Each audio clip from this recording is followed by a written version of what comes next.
Welcome to CCA.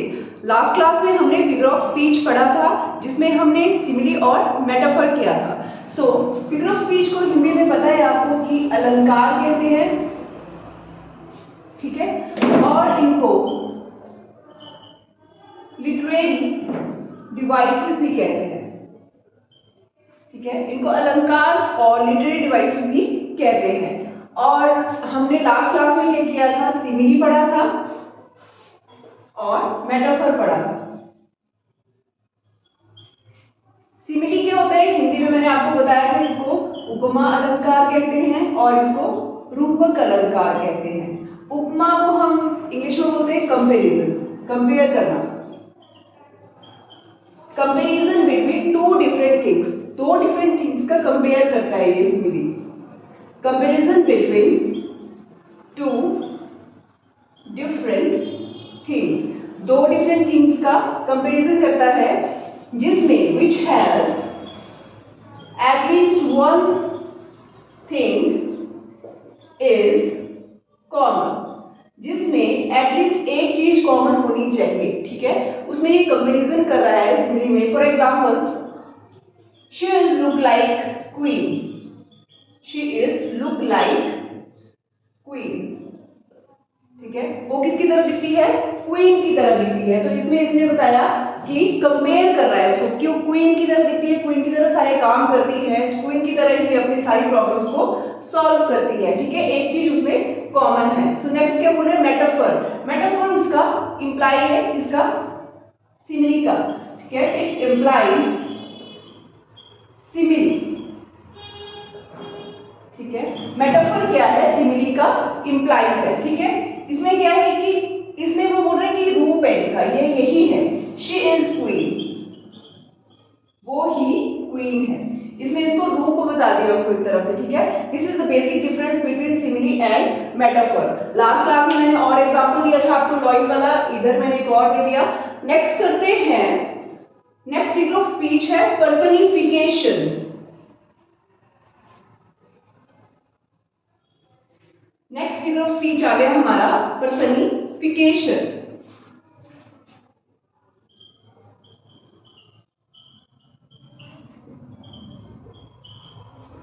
Personification क्या होता है हिंदी में, मानवीकरण करना,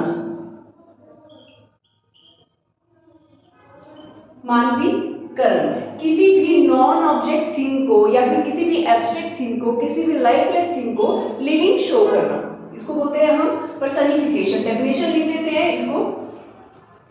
definition is lifeless objects and abstract things,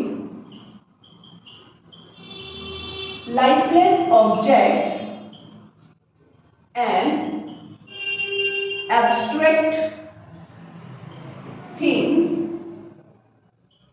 lifeless objects and abstract things are said or written as, are said or written as if they are living।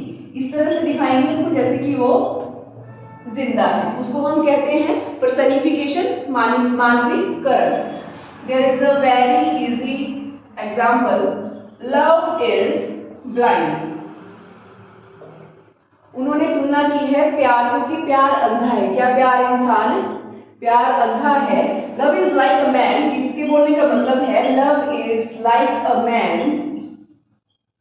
Who is blind, ठीक है।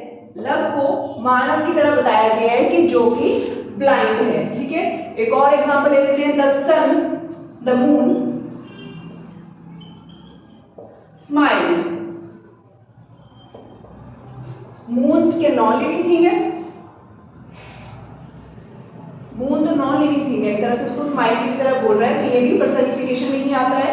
एक और example कर लेते हैं इसका, the sun kissed me while I was clicking a picture, the sun kissed me while I was clicked the picture। किताबों वाले एग्जाम्पल से ज़्यादा अच्छा है कि आप डेली रूटीन वाले एग्जाम्पल्स दो, ताकि जिससे हमें अच्छे से समझ आ जाएगा। ठीक है, सन किस कर रहा है इंसान को, ठीक है, सन लिविंग थिंग तो है नहीं, नॉन लिविंग थिंग है, बस उसकी शेड्स पड़ रही है एक तरह से। तो इस तरह से इसका पर्सनिफिकेशन फिगर ऑफ स्पीच बनाया हुआ है। ठीक है, एक और एग्जाम्पल कर लेते हैं। Flower dance in the wind. The flowers danced. Flower danced in the wind. हवा में फ्लावर क्या कर रहे हैं, डांस कर रहे हैं, नाच रहे हैं। ठीक है, तो दो चार एग्जांपल्स मैंने इसके बता दिए।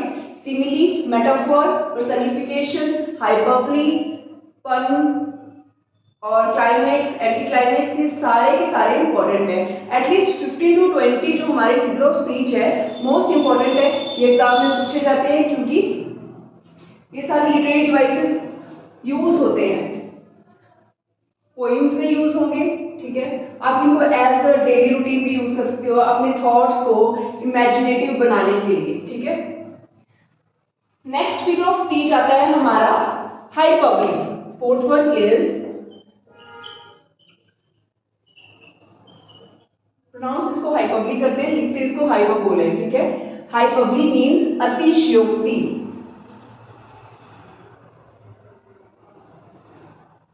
अतिशयोक्ति, अलंकार। ठीक है, और पीजीटी पेपर 1 में हिंदी में आपको अलंकार टॉपिक करके दिया है। ठीक है, तो वही चीज बार बार रिपीट हो रही है, वो और ये सेम चीज है, डिवाइस स्केल पे भी कर सकते हो आप। हाइपरबली होता है लिमिट से ज्यादा, कोई भी चीज बोलनी करनी लिमिट से ज्यादा। ठीक है, लिमिट से ज्यादा बोलना उसको बोलते हैं हम हाइपरबली। ठीक है, एग्जांपल है इसका,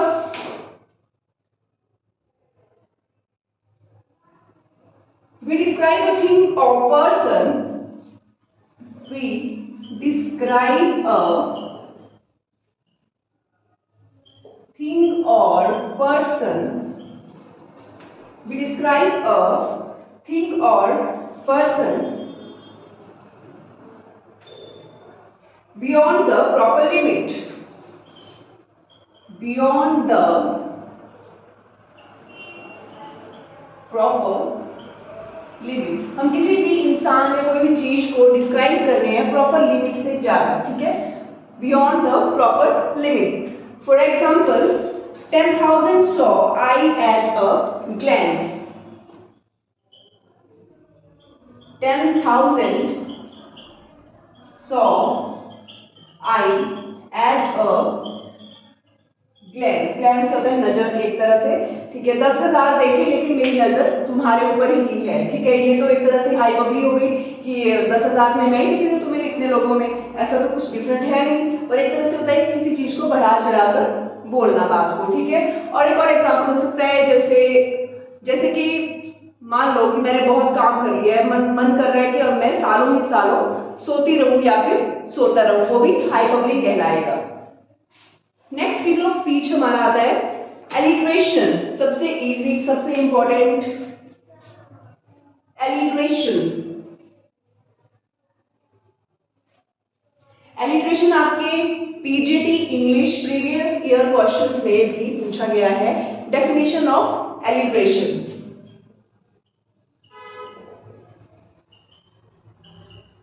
और फिगर ऑफ स्पीच आपको कहीं पे भी देखने को मिल जाएगी, टीजीटी एग्जाम्स में, पीजीटी एग्जाम्स में, जेबीटी एग्जाम्स में, जेबीटी टैग कमीशन सब में पूछा जाता है। ठीक है, कुछ ना कुछ चीजें पूछी जाती है।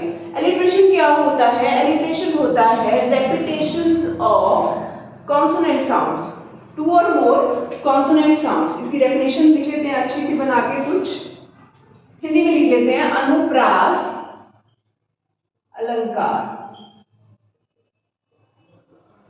सही मानो तो हिंदी में पढ़ना बहुत मुश्किल है as compare to English. English से हिंदी में पढ़ना बहुत इजी है मेरे ख्याल से, क्योंकि हिंदी में जो वर्ड्स होते हैं उनको पढ़ना लिखना इतना आसान नहीं होता है। तो इसको क्या बोलते हैं, अनुप्रास अलंकार। टू और more words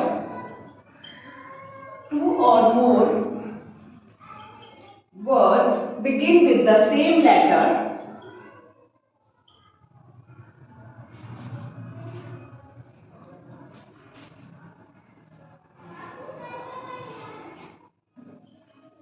begin with the same letters और syllable।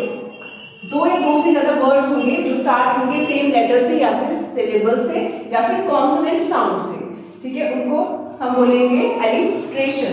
एक आपने गाना सुना होगा, चंदा चमके चम चम चीखे चौकन्ना चोर, तो वो भी इसी में आता है। च साउंड दे रहा है, च साउंड दे रहा है, तो ये किस में आ जाता है, हमारा कॉन्सोनेंट में आ जाएगा। वॉवल्स कौन से होते हैं हमारे, 5 होते हैं इंग्लिश में, ए ई आई ओ यू, और जो बाकी बचे क से ग वाले वो हमारे कॉन्सोनेंट हो जाते हैं, और अ से आह खाली वाले होंगे वो हमारे वॉवल्स हो जाते हैं। तो उसमें च साउंड दे रहा है तो ये कॉन्सोनेंट साउंड दे रहा है, कॉन्सोनेंट साउंड्स में आएंगे तो वो अलिट्रेशन कहलाएंगे। For example, little Laxman like litchi, little Laxman like litchi. Repetition of consonant sounds या फिर लेटर्स या फिर syllables begin with same words या फिर लेटर्स, ठीक है। ये आ जाता है हमारा एलिट्रेशन। नेक्स्ट हमारा फिगर ऑफ स्पीच आएगा मेटोनमी। इसी के साथ साथ लिख देती हूँ। नेक्स्ट फिगर ऑफ स्पीच है मेटोनमी।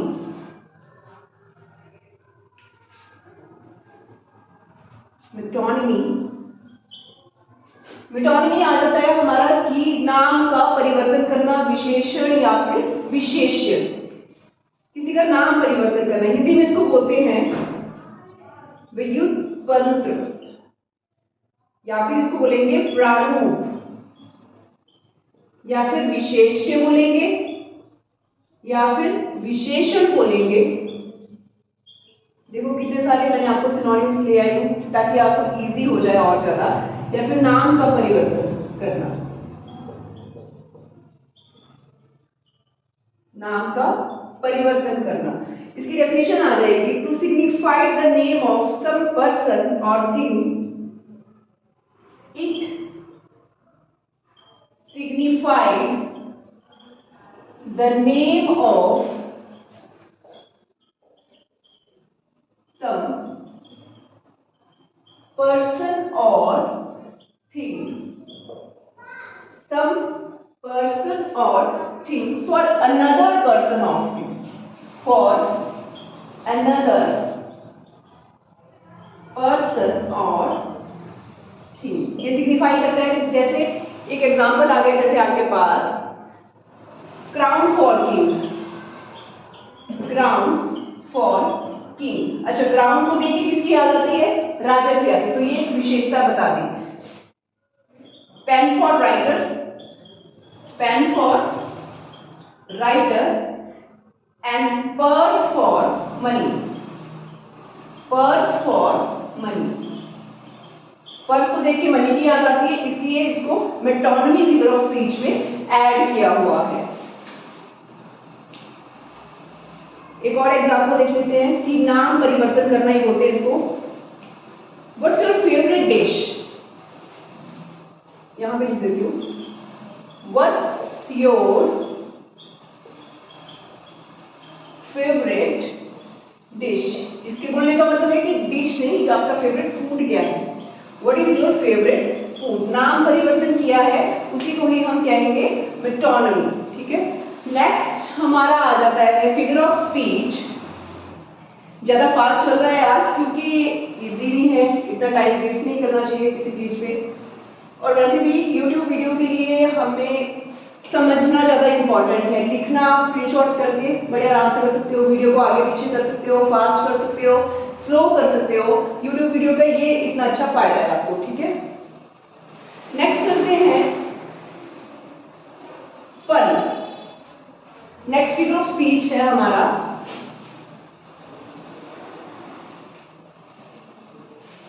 पन।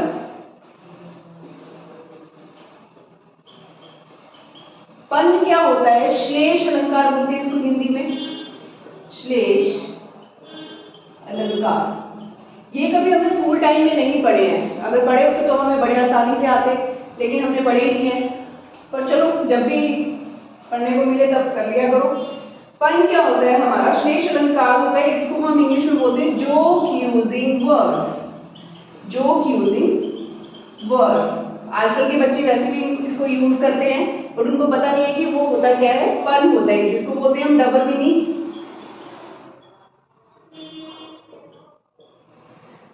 एक तीर से दो निशाने, डबल मीनिंग, ठीक है।